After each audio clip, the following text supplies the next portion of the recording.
kiasi kwamba japo wamekwambia hauna gastritis wala hauna duodenoasa, lakini labda wale wapo, kwa hiyo wanapelekea acid production inakuwa kubwa. Kwa hiyo kafanya kipimo cha H pylori ili kuweza kujua kwamba je, wale bakteria wapo. Samani dokta, hicho kipimo chafanya cha H pylori na kilitoka negative. Ilikuwa lini? Yaani kwenye vipindi vyote ambavyo mimi nimehangaika na hili tumbo, hivyo vipimo nimejaribu kuvipima. Ambacho kilikuwa confirmed ni gastritis. Gastritis ulifanya nini? Na gastritis ulifanya kipimo gani? Kwa sababu walinifanyia endoscope. Sawa. Walichukua biopsy? Walichukua kinyama ndani wakaenda kupima? Hicho waliwahi kufanya miaka mingi. Sijui ni mingapi niseme. Inabidi ufanye tena ili wachukue na kinyama wakapime, ili hiyo gastritis yao wanayosema kama H pylori hawakuona inasababishwa na nini. Kwa sababu nilienda India, nilifanya hiyo endoscopy, wakatoa nyama kidogo kwenye koo, wakaenda wakapima, ndio waliwakuta wadudu wa H pylori wengi, na ndio nilipewa dawa ambayo ilifanikiwa kuwaua. Wakati dawa niliyokuwa nafanya combination ya Tanzania hapa na huku niliko ilishindwa kuwaondoa, lakini dawa ambayo nilipewa India iliwaondoa. Nadhani changamoto tunazozipata huku ndo kama hivyo, kwamba hatuna vipimo sahihi na kupata medication sahihi. Hapana, karudie. Ndio maana umekuja hapa, karudie, acha kuweka negative thought. Kingine nataka nikupeleke ili tumalize, labda kama nitapata muda wa kudiscuss siku nyingine, au kama utapata namba yangu tutaongea ili tusiwaboe watu. Nataka nikupe picha nyingine ya kufanya. Nyingine, nenda kafanye, kapime kile kipimo cha HbA1c ili kuangalia kwamba sukari yako iko ngapi.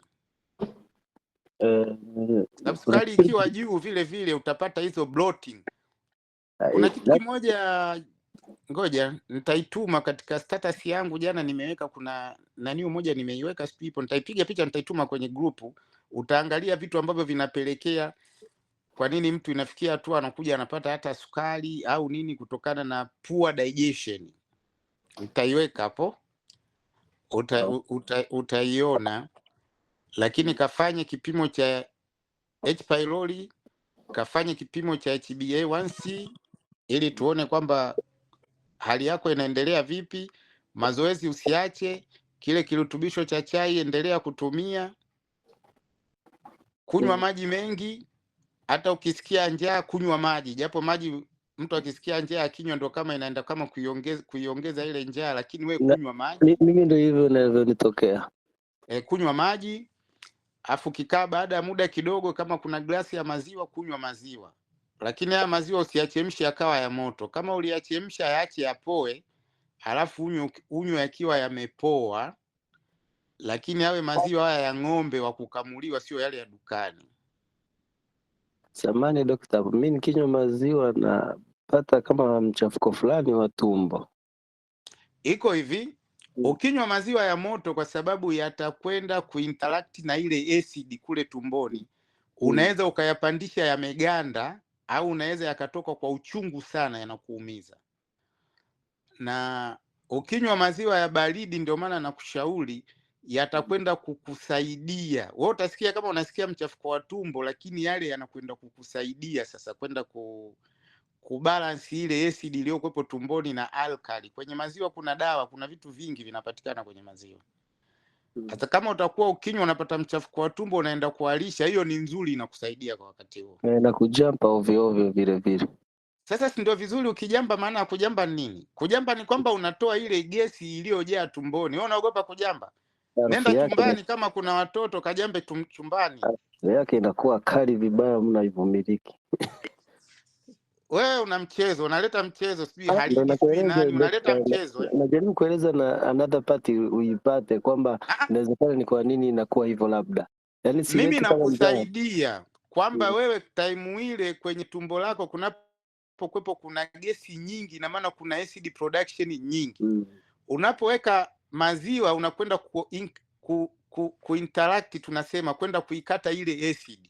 Kwa hiyo unapoenda kuikata ile acid kwa wakati ule, tumbo lako utalisikia kama limejaa, baadaye litakuwa jepesi, utajamba sana na unaweza ukaalisha. Mimi nilikuambia kualisha, sasa kumbe wewe ile habari ya kualisha sana inakupo haipo, au kama ipo unajamba. Ndio vizuri, kwa sababu ukijamba unatoa acid. Na unapojamba unatoa carbon nitrate, unatoa nitrogen, hewa ya nitrogen ambayo ni chafu, ndio maana inanuka kama ya Iviza au inanuka. Kwa hiyo ukiona kuna watu, kuna watoto nini, unasikia kujamba, nenda chumbani. Tena ukijamba usibane, ukajamba achia kabisa vilie pwa. Ikiwezekana nenda chooni, toa nguo, ili ukijamba na kualisha kukija alisha huko. Sawa. Yaani ndani ya miezi 2 mitatu utaliona tatizo lako linaisha, hilo la acid kujaa tumboni. Lakini ukijibana bana utapata tiba. Okay. Alafu kitu kingine umeongelea kwamba swala la mazoezi ni zuri, lakini sasa napata changamoto mbili kwenye mazoezi. Nadhani niwahi kumshusha Dr. Masudi kwamba nikikimbia ile napoanza tu kuchemka, ile kama jasho linataka kuanza kutoka, ile hali ikifika mwili umeanza kuchemka, acid inakuwa kali, nasikia kama mwili wote unakuwa unaishia nguvu, kiasi kwamba nahisi kama nataka collapse. Lakini nikipumzika kidogo, nikianza tena hivyo hivyo, nikifikia hatua ya kuchemka hivyo hivyo. Lakini muda wote huu ambao nakuwa nakimbia, yani njia nzima kwenda kurudi kama kilomita 2, ni kujamba tu kila dakika, kila sekunde. Sasa umeniona sasa kwamba tunaenda vizuri, kwamba nimekwambia ukifanya mazoezi utatoa kiwango kingi cha gesi tumboni, na ndio maana nikakushauri ufanye mazoezi ya kuinama na kupandisha, ya squat. Yaani ukifanya squat unainama na kupandisha, unajamba. Unapojamba ina maana unatoa acid, hewa iliyojaa tumboni ambayo haitakiwi, unaitoa. Utakapoitoa hiyo hewa kwa wingi, ndio utasikia njaa. Yaani ulikuwa husikii kula na unaongezeka uzito kutokana na kwamba una gesi nyingi tumboni. Yaani wewe kwa kawaida tunasema kwamba una poor digestion. Yaani mmeng'enyo wako wa chakula wewe uko ovyo. Mmeng'enyo wote wa chakula wa mtu ukiwa ovyo, ina maana huyu mtu anatakiwa ongeze vyakula vya fiber kwa wingi. Vyakula vya fiber ni hivi vyenye nyuzi nyuzi sasa, ambavyo tunavisema, ambayo ikiwepo saladi, ikiwa parachichi. Chukua tangawizi, katikate vipande, kata na vitunguu swaumu vidogo vingi, viweke kidogo kwenye, kama ni vipate moto kidogo tu.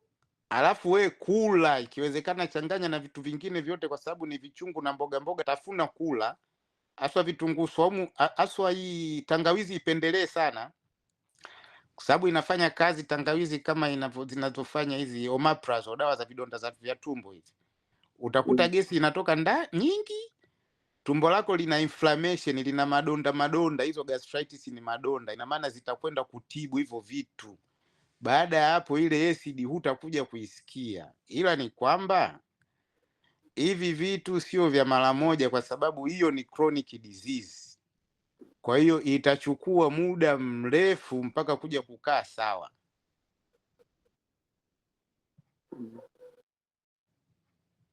Okay. Mimi nimemaliza, labda kama una lingine la kuongea au unataka kusema kitu. Hapana, labda tu nijaribisha iya sasa. Hapo hali inapokimbia nikaanza kuchemka, nikaanza kuishiwa na nguvu kama vile nataka kukolapsi, lakini sio kwa sababu ni pumzi. Nikisikia ile hali labda nikisimama kidogo sekunde moja, hapo ndo naanza kujamba, kubeua, ndo nasikia mwili unapata relief. Sasa muda mwingine nashindwa hata kufanya mazoezi effectively. Hebu nisikilize, unaishi wapi? Mwanza. Kuna uwanja kama wa mpira hivi au uwanja wowote hilo eneo? Hapana. Hamna sehemu inayokosa uwanja? Hata kama kuna shule, labda ukitembea dakika 10 au ngapi ukakuta uwanja? Kuna sehemu nishakumbuka huko mbali kidogo, kama mita 600 700. Mita 600 unatumia dakika ngapi kwenda? Mimi nakimbia kikawaida kilomita 2.5 kwenda na kurudi 5 ndani ya dakika 45. Nakuuliza uwanjani, nakuuliza uwanja. Mimi sitaki hizo kilomita za Sijafanya kukimbia. mazoezi Nakuuliza uwanja, kuna nakimbia uwanja. cross country. Sijakimbia uwanjani. Sasa ndio nakuuliza kuna uwanja, yaani unatakiwa unijibu swali ninalokuuliza. Upo. Kuna maana upo. Kafanya mazoezi uwanjani, acha kukimbia barabarani. Ule uwanja ukifika ukimbie pembeni. Utakapojisikia kama kuchoka kaa. Jamba. Fanya mazoezi ya push up yatakupelekea kujamba. Fanya mazoezi ya kusquat. Ukitembea ukiona umechoka kaa. Jamba we. Baadaye utakaponyanyuka fanya mazoezi ya kusquat ili ujambe zaidi. Sasa hiyo hewa itakapokuwa inatoka ndio wewe utajisikia nafuu, kwa sababu muda ule unapokimbia alafu tumbo lako ina maana inatokea peristaltic movement kubwa, kwa sababu digestion inafanyika muda ule. Ile acid sasa wakati inapotoka unaitoa kwa njia ya mjambo na nyingine itatoka kwa njia ya mdomo, lakini sasa kuna acid iko kwenye damu itakuwepo inazunguka inakwenda kwenye brain. Ni kwamba una acid nyingi sana inazalishwa. Inapofika ile acid kwenye brain, kwenye ubongo hakutakiwi kuwa na acid, ndio unajisikia kama kufaint.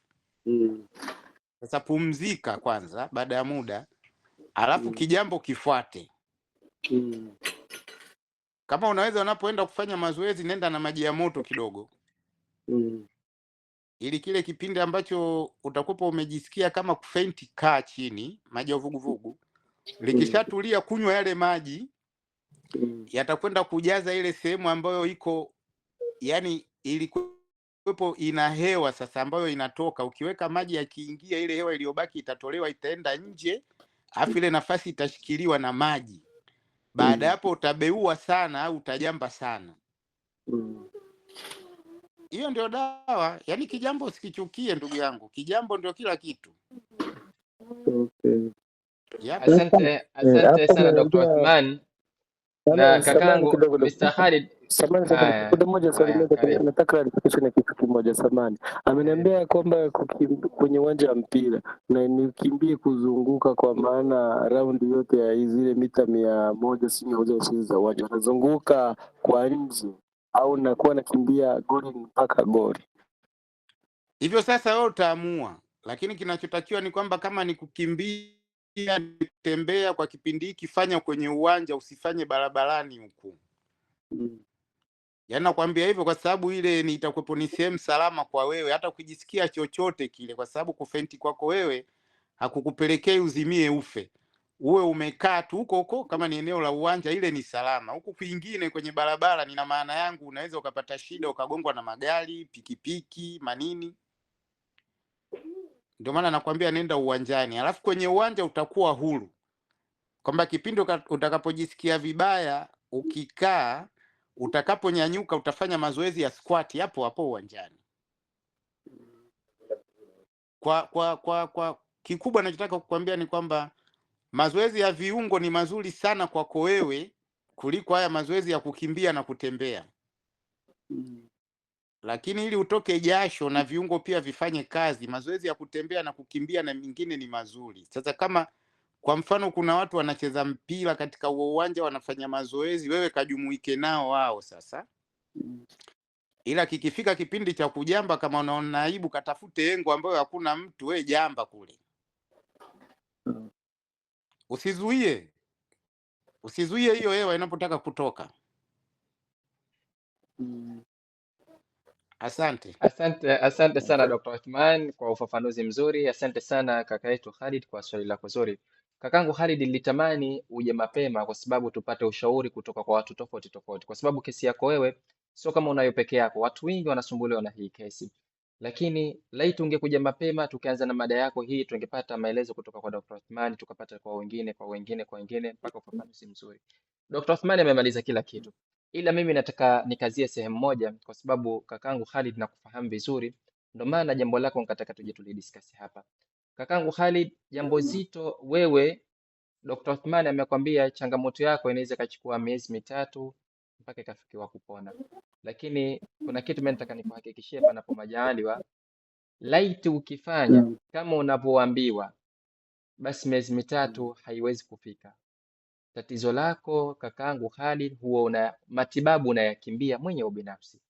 Mfano kama hapo unasema unakimbia kujamba, na kisa unakimbia hilo jambo kwa sababu harufu kali. Sasa ikiwa harufu ile ukitoa nje kali ikibaki tumboni inakuwaje? Sasa hilo hutakiwi kulikimbia. Jambo jingine, mfano umekunywa chai, umefika siku 4, kwa vile ukinywa chai unaona njaa sana, hali ya kuwa ulikuwa ukilalamika kuwa acid. Chai imekupa nafuu, lakini limekuja tatizo jingine la kula, umestopisha chai. Maanake ukistopisha chai, maanake unayapa nafasi tena acid kama take place, ichukue nafasi yake. Sasa ukikimbia matibabu, labda mfano leo Dr. Othman amekwambia kuhusu jivu, labda mimi nikuulize, ushawahi kutumia jivu? Ulivyoniambia kabla ya danili ndo ilikuwa inanipa nafuu. Ulitumia mara ngapi? Imenisaidia sana kabla ya kupata chai. Haya, hii kuhusu jivu mimi nilikwambia kama yani nakumbuka nilikwambia kama mwezi nyuma hukuwahi kutake action, si ndio? Lakini nimetumia baada ya Jibu swali. Nilikwambia yani ulichukua zaidi ya siku 30 bila kutumia. Ni kweli sio kweli? Kweli. Ya, sasa ikiwa jambo lina manufaa ya wewe, unaambiwa fanya, halafu hufanyi kwa sababu ya uzito tu, maana yake inakuwa ngumu wewe kuweza kupona hilo tatizo. Mfano Dr. Othman leo kakwambia fanya mazoezi, fanya kadri utakavyoweza, lakini fanya mazoezi. Fanya mazoezi 1, 2, 3, yafanye. Ikiwa kesho ukaamka hujafanya au ukafanya ukajihisi vibaya ndo ukapumzika, au pengine ukakuwa hufanyi mazoezi ya squat ama mazoezi mengine yote ya kutoa hewa mwilini, ukakuwa huyafanya kwa kuogopa harufu mbaya au kwa kuogopa kujamba sana, maana yake utakuwa hujawa tayari kupona. Unaloambiwa take action haraka iwezekanavyo. Kuhusu njaa, kama Dr. Othman alivyosema, njaa imetokana kwa sababu ya gesi. Nini unachotakiwa kula? Kula vyakula tunavyoelekezana katika magrupu yetu ya 7 day challenge. Kula ushibe, kula haswa, wala usiogope kula, wala usiogope askari itapanda. Usidili na sukari kwanza, kwa sababu huwezi kupona sukari ikiwa mfumo wako wa mmeng'enyo haujatibika. Abadan, huwezi kupona. Manake ili tutibu sukari, jambo la kwanza mmeng'enyo wa chakula upone. Mmeng'enyo wako wa chakula ukiwa na afya, basi na sukari utapona automatic. Kwa maana hiyo usitake ya mambo yapone yote mawili kwa wakati mmoja, au usitake sukari ipone kwanza, haiwezekani. Ponyesha mfumo wako mmeng'enyo wa chakula kwanza, halafu na sukari itapona. Sasa jambo la kwanza, usiogope. Anaogopa kula, nikitumia chai nitakuwa naona njaa, au nikifanya mazoezi nitaona njaa, then nikiona njaa nitakula, nikila sukari inapanda. Yani jambo hilo achana nalo, fanya mazoezi, tumia chai yako kikamilifu, tena ikiwezekana tumia vikombe 3 asubuhi, vikombe 3 jioni. Kula milo miwili heavy iliyochanganywa saladi nyingi, mboga nyingi na samaki wa kutosha. Kula vya kutosha, shiba, then mtakuja kula na mlo mwingine baadaye. Kula ushibe, halafu mmeng'enyo wako wa chakula utakuwa na afya. Mmeng'enyo wa chakula ukiwa na afya, maana hilo tatizo la acid litapona, then tatizo la acid likipona, basi na sukari itapona kwa wepesi kabisa. Hilo la kwanza. Lakini Dr. Othman vile vile amekwambia kafanya vipimo. Hata kama ulifanya kipimo mara ya kwanza kimefeli, au majibu yamekuja, pengine watu wanasema kadha wa kadha, hamna hivyo. Watu wote wanapimwa Tanzania na majibu yanajulikana. Anaambiwa wewe una cancer, haambiwi India, anaambiwa hapa Tanzania. Wewe una tatizo hili, haambiwi India, anaambiwa hapa Tanzania. Yani maradhi yote unaambiwa hapa hapa. Yani unatakiwa urudi hospitali, kafanye tena vipimo ili ujue acid yako imesababishwa na nini, then ukitibu ujue unatibu kitu fulani. Nadhani Dr. Othman amemaliza kila kitu. Mimi nilikuwa natilia nguvu, na nguvu ninaotilia utake action. Chukua hatua, fanya. Kwa maana hiyo, kuanzia kesho ama hata leo, anza kutumia chai yako, fanya mazoezi kwa wingi. Umekuja upepo, umejihisi kujamba, harufu kali, nenda chumbani kajiachie. Jiachie kadri utakavyoweza. Hakuna atakayekuzuia, kwa sababu hakuna anayefuga uchafu tumboni. Bila shaka nimefahamika. Atakuwa mwenye swali na jambo hili, kesho tukianza na hii mada, kesho anaweza akauliza swali. Hata wewe kakangu Khalid, kama hujatosheka na haya majibu, Kesho unaweza ukawahi mapema ukaanza kuuliza swali ili tukapata ufafanuzi zaidi. Bila shaka nimefahamika. Shukran.